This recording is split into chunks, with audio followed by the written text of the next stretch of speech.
আপনি কি জানেন আপনি কখনোই রোনালদোর মতন মেন্টালিটি অ্যাচিভ করতে পারবেন না? চলেন একটা ঘটনার মাধ্যমে এই জিনিসটাকে শোনাই। রোনালদো পুকাস অ্যাওয়ার্ডে সেকেন্ড প্রাইজ মতন পায়, আর প্রথম প্রাইজটা পায় লিওনেল মেসি। এবং উপস্থাপিকাদের ভুলের কারণে ওই জিনিসটা ফার্স্ট প্রাইজটা সেকেন্ড প্রাইজের কাছে চলে যায় এবং সেকেন্ড প্রাইজটা ফার্স্ট প্রাইজের কাছে চলে যায় এবং পরবর্তীতে ওটা আবার সোয়াইপ করা লাগে।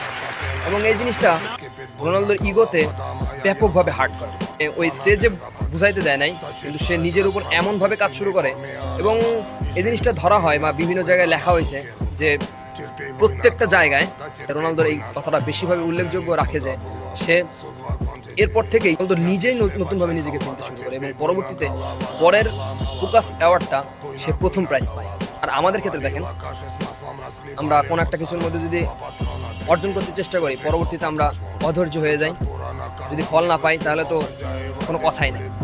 এবং এই জিনিসটাই আমার মধ্যে আর রোনালদোর মধ্যে ডিফারেন্সিয়েট ক্রিয়েট করে।